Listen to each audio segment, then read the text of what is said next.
찬송가 358장 함께 찬송하도록 하겠습니다. 358장 주의 진리 위에 십자가 군기 함께 찬송합니다. 찬송가 358장입니다. 함께 찬송하겠습니다. 주의 진리 위에 십자가 군기 하늘 높이 들고서 주의 군사 되어 영맹스럽게 찬송하며 나가세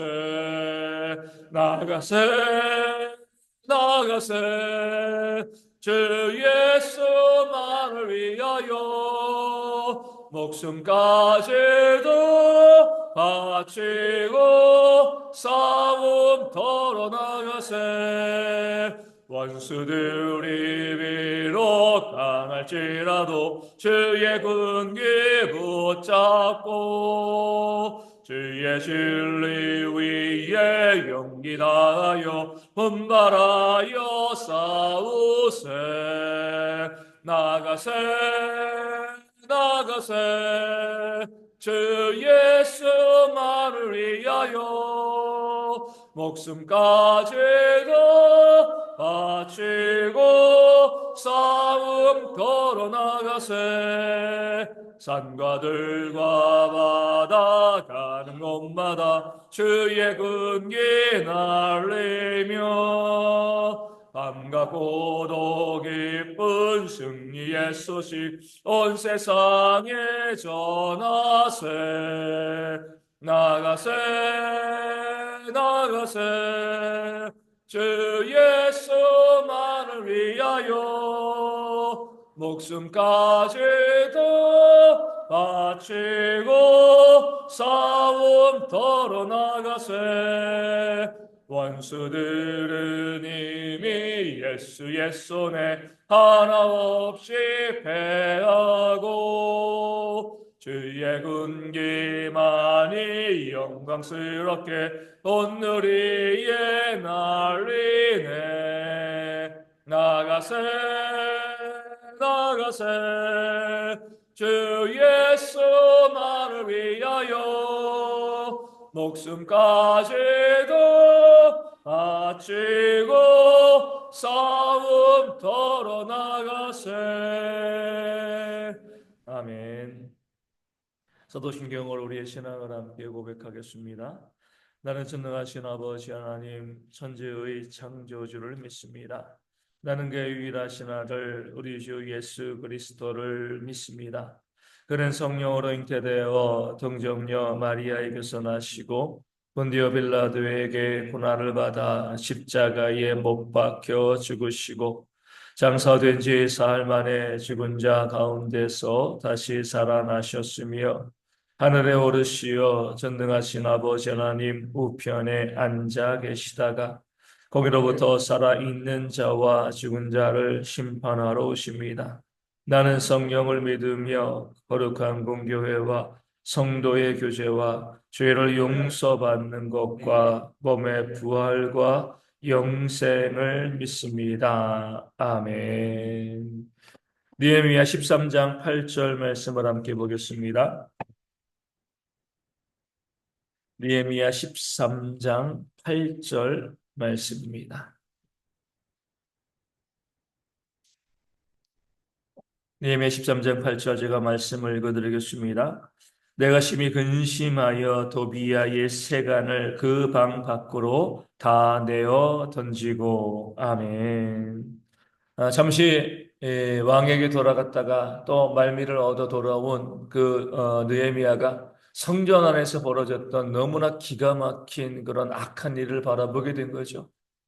이 제사장 엘리야십이요 이스라엘 대적인 그 도비아를 위하여서 성전 안에 방을 사무실을 마련해 준 겁니다. 이스라엘을 조롱하고요 비웃고 이스라엘이 무너지기를 바라는 그 악한 자에게 다른 것도 아니고요. 그 성전 안에 그를 위해서 또 엘리야십이 자발적으로 방을 마련해 준 그 상황을 바라보면서 느헤미야는요 너무나 기가 막혔습니다. 도비아가 뭐 전쟁에서 싸워가지고요, 예루살렘을 점령하고요, 거기에다가 자기 방을 만든 게 아니잖아요. 이스라엘의 지도자가 도비아와 연락하고요, 그와 관계되어서 그를 위하여서 그 성전 안에 하나님의 전 안에 하나님을 대적하는 자의 사무실을 만들어 준 겁니다. 그럴 때에 이 느헤미야의 마음이 심히 근심하게 되었습니다. 어떻게 보면 뭐 간단한 문제죠. 오늘 말씀에 나와 있는 것처럼 그 방을 그를 쫓아버리고요. 그 방을 회복해 나가면 되는 겁니다. 쉽게 해결할 수 있는 문제인데 느헤미야는요. 이 일이 발생한 것에 대해서 아주 심히 분노하고요. 심히 근심하였습니다.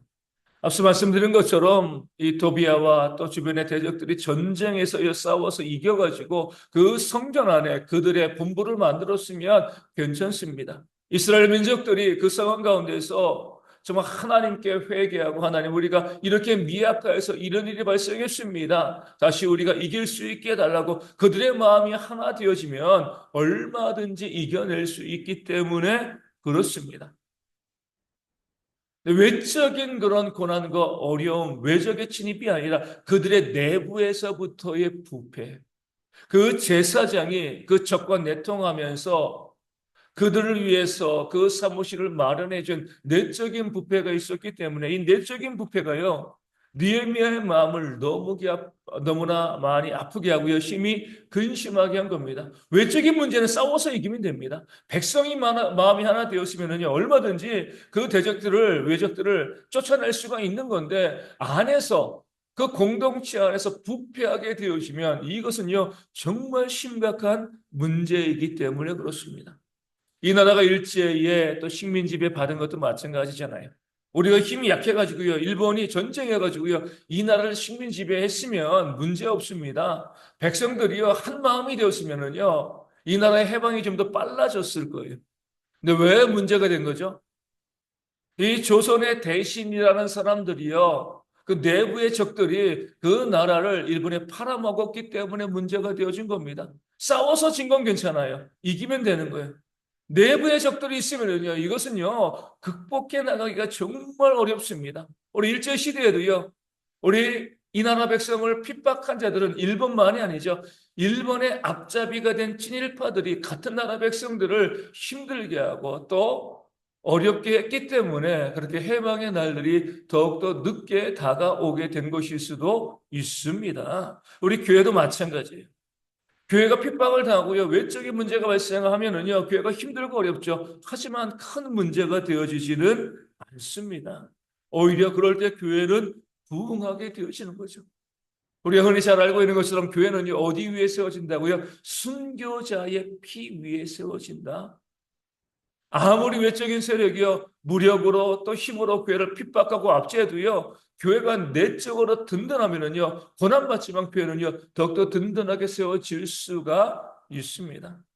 그래서 중국이 공산화되어지고 난 다음에 선교사들을 다 추방했습니다. 그럴 때 그 추방된 선교사들이 걱정했죠. 이제 저 공산당이 저 중국을 지배하기 때문에 그 안에 있던 그 중국인 신자들이 이제 다 사라질 거예요. 핍박받으니까요. 그럴 수밖에 없는 거잖아요. 그런 마음으로 안타까워하는 마음으로 중국에서 쫓겨났습니다.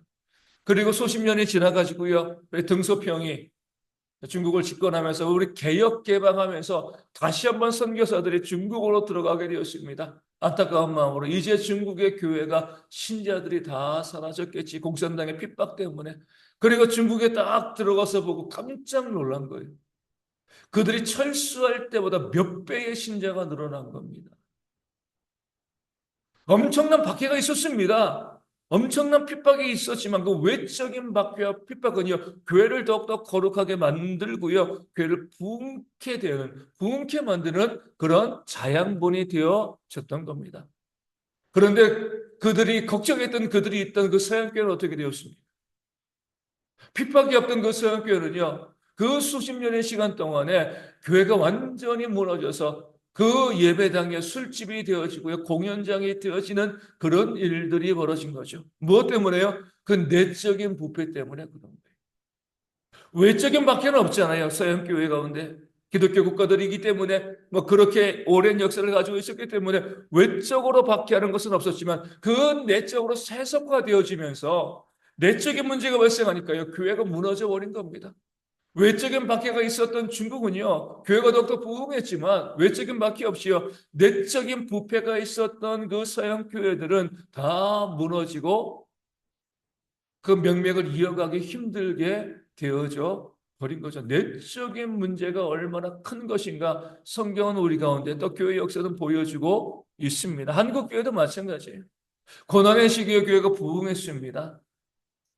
교회가 부흥되어지고요. 교회에 물질이 들어오기 시작을 하고 그리고 또 외적인 박해가 다 사라진 그 상황 가운데서 교회가 내적으로 부패하고 어려워지면서 지금 한국 교회가 내리막길을 걸어가고 있는 그런 모습을 보여주고 있습니다. 외적인 박해는 별로 없어요. 거의 발생하지 않습니다. 저도 전도하지만은요, 전도할 때 욕하는 사람들 없어요. 예전에 뭐 전도하다가 뭐 물로 끼얹기도 하고 뭐 그런 고난을 당했다고 하는데 요즘 그런 거 없습니다. 내가 전도하는데 그렇게 폭행을 하면요, 그 사람은 잡혀가는 거거든요. 그렇죠? 외적인 박해들이 거의 없어요. 근데 오히려 이것이 무서운 겁니다. 외적인 박해들은 거의 없지만 교회가 어때요? 내적으로 부패하고 내적으로 무너지고 있는 거죠. 그렇게 힘들고 어려운 시기에 성도들은요, 그렇게 피곤함을 무릅쓰고 나와서 기도하고 부르짖고 하나님께 그들의 삶에 대한 이 돌보심과 보호하심을 구했는데 지금은 어때요? 예전에 비하면 정말 시간이 많잖아요. 시간이 없어서 내가 나오지 못하고 내가 모이지 못하고 기도하지 못한다라고 하면 할 말 없는 거죠. 하지만 그렇지 않은 형편에 있는 사람들이 참 많았잖아요. 주 5일째 하고요. 얼마든지 삶의 시간과 여유가 있음에도 불구하고요. 모이지 않습니다. 헌신하지 않고요. 자기의 삶을 위해서는 시간이 아깝지 않은데 하나님을 위해서 헌신하고 기도하고 부르짖는 데는요. 시간이 너무나 아까운 거예요. 절대적으로 내 삶에 여유 있는 시간이 늘어났지만 하나님께 모이지 않습니다. 부르짖지 않는 거죠. 내적으로 세속화되어져 있는 것, 이것이요 교회를 무너뜨리는 겁니다. 그럴 때 우리는요 오늘 본문에 있는 느헤미야처럼 심히 근심해야 되는 거예요. 이것이 정말 우리 가운데 정말 큰 영적인 위기고 영적인 문제이구나. 외적인 문제가 있는 거, 외적인 박해에도 물론 힘들고 어렵죠. 하지만 그렇게 외적인 박해가 있었으면 심히 근심하지는 않았을 겁니다. 얼마든지 이길 수 있는 문제이기 때문에 그래요. 내적으로 제사장이 변절하여서 신앙을 버리고 외적과 내통하는 그런 일들이 발생했을 때 느헤미야는요 그 마음에 심한 그런 근심이 있었습니다. 그 12년 동안 교회를 세워가고 개혁해 나갔던 모든 것들이 너무나 허망하게 무너져 내렸기 때문에 그런 거죠. 우리도요, 내 자신의 신앙과 교회의 신앙과 이 땅의 교회를 바라볼 때에 외적인 박해, 물론 힘들고 어렵겠지만 그런 외적인 박해로 해서 우리가 고민하는 것이 아니라 우리가 우리의 내적인 신앙이 얼마나 세속화되어지고 얼마나 부패해 있는가. 얼마나 우리가 바르지 못한 신앙으로 이 땅을 살아가고 세상의 모습을 가지고 바라보고 있는가. 그런 내적인 신앙의 문제에 우리가 심히 근심할 수 있고요. 그것 때문에 부르짖는 모습들이 우리 가운데 있어야 할 줄로 믿습니다. 내 신앙이 정말 올바른가? 내가 올바르다고 생각하는 게 중요한 게 아니에요. 하나님이 보실 때에 우리의 신앙을 정말 내가 하나님 앞에 내가 자랑할 수 있는가? 보여드릴 수 있는가? 그런 신앙이, 그런 믿음이 우리 가운데 있는가? 정말 하나님을 믿고 있는가? 그 믿음을 가지고 말씀에 순종하며 헌신하고 사랑하며 그런 삶을 내가 살아가고 있는가? 내 신앙이 온전히 세워지지 않는 것이요. 우리의 신앙이 온전하지 않는 것이 가장 큰 위기가 되어지는 겁니다. 그 문제를 우리가 근심하고요. 그 문제로 부르짖고 그 문제를 가지고 주님께 나오는 그런 모습이 우리 가운데 있어야 할 줄로 믿습니다. 우리 2025년 준비해 나가면서 이제 올해는 좀 이제 좀 일찍 해서 여기에 달린 이제 그 교회 현수막도 이제 벌써 어제 도착했습니다. 이제 해서 이제 내년 1월 1일 되어지면 이제 현수막을 이제 바꿔 달게 되어질 건데 바라보면서 이제 우리 이제 세미나에서도 이야기한 것처럼 2025년 우리 교화만사성 우리 교회가 화목하면은요, 하나님의 놀라운 역사가 우리 가운데 일어나게 되어질 것을 소망하면서 그런 표를 세운 거죠. 많은 생각이 있었습니다. 우리 교회도 외적인 많은 어려움들, 문제가 있어요. 뭐 재정도 많이 힘들고 어렵지만 거기에 대해서 별로 걱정하지는 않습니다. 교회 뭐 재정의 문제, 뭐 교회 외적인 어려움들 이런 부분에 대해서는요 별로 그렇게 걱정하지 않아요. 하나님께서 얼마든지 채워주실 수 있는 부분이니까. 근데 왜 교화 만사성으로 하고 있는가? 교회를 바라볼 때 성도들이 화목하지 않습니다. 서로 하나 되지 못하고요 비난하고 정죄하고 또 뒤에서 수군거리고 하는 그런 모습들, 그런 내적인 것은요 교회를 무너뜨리는, 물질이 없어서 교회가 무너지지 않습니다. 교회 안에 온전한 신앙과 화목함이 없으면요, 우리 교회가 무너지는 거죠. 그럼에도 불구하고 여전히 우리 입을 통하여서 남을 비난하고 정죄하고요, 하나 되지 못하고 사랑하지 못하고 내가 섬기지 못하고 그런 모습들이 교회 가운데 있게 되어지면 이것은 교회의 정말 큰 위기입니다. 교화 만사성해서 교회가 화목하면 모든 하나님의 역사가 이루어진다. 그 표현은 좋지만은요, 그 이면에는요, 심히 근심함이 있는 거예요. 그렇게 교회가 하나 되어지지 아니하면, 화목해지지 아니하면, 우리 성도들의 신앙이 회복되어지지 아니하면, 다른 말로 뭐예요? 교회가 화목해지지 아니하면 이 교회는 무너지는 겁니다. 교회가 사라져 버리는 거죠. 이 교회가 그렇게 하나 되지 못하고요, 신앙이 올바르지 못하게 되어지는 모습이 우리 가운데 보여질 때 우리가 심히 근심이 돼요. 안타까워하고요.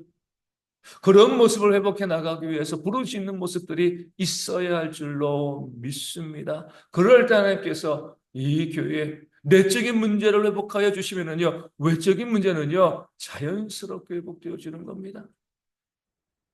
그런 모습을 대해서 대형교회가 견고한 신앙으로 세속화되지 않고요, 하나님께 온전히 헌신하는 교회로 든든히 세워질 수 있도록 그것을 통하여서 이 마지막 시대 가운데 주님께서 오실 길을 준비하는 아름다운 교회로 온전히 세워질 수 있도록 우리 모든 성도들이 서로 화목하고 사랑하고 섬길 수 있는, 남의 화물을 감싸줄 수 있는 그런 모습들이 우리 모두 가운데 있어서 온전한 공동체로 온전히 세워지고요, 우리 모든 성도들도 하나님께서 주시는 은혜의 복을 받아 누릴 수 있는 그런 모습 되어질 수 있도록 이 아침에 함께 기도하도록 하겠습니다. 오늘 주일이여 하나님의 은혜가 넘치는 그런 주일 되어질 수 있도록 모든 성도들이 다 마음을 합하여서 함께 예배하고요, 이 주일에도 새로운 성도들이 더해지는 그런 역사가 있도록 기도하여 주시고, 우리 예배위원들 위해서 말씀을 증가하고 기도위원들 또 우리 헌금위원들 또 안내하시고 주방에서 수고하고 애쓰시고 우리 찬양단 우리 주일학교 교사들 모든 수고하는 일꾼들 가운데 하나님의 은혜가 충만히 임하는 그런 주일 되어지고요, 그들의 헌신을 통해서 우리 교인들도 함께 은혜 누릴 수 있는, 함께 화목하게 웃으면서 은혜 누릴 수 있는 그런 주일 될 수 있도록 위하여 기도하여 주시고요, 우리 가운데 육신의 질병에 있는 성도들 회복되어져서 모두 함께 나와서 예배하기에 부족함이 없도록 기도하여 주시고, 삶의 문제와 경제적인 어려움 가운데도 우리가 채우심의 역사를 경험할 수 있도록 기도하여 주시고, 또 군에 있는 형제들도 또 군의 사람을 잘 예배하고 섬기는 그런 모습 되어질 수 있도록, 그리고 성교지교회 가운데도 부흥의 역사 있도록 기도하여 주시고요, 작은 개척 교회들 가운데도 하나님께서 채우시는 역사가 충만한 그런 이 주일이 되어질 수 있도록 함께 기도하도록 하겠습니다. 주기도문 하시겠습니다. 하늘에 계신 우리 아버지, 아버지의 이름을 거룩하게 하시며 아버지의 나라가 오게 하시며 아버지의 뜻이 하늘에서와 같이 이 땅에서도 이루어지게 하소서.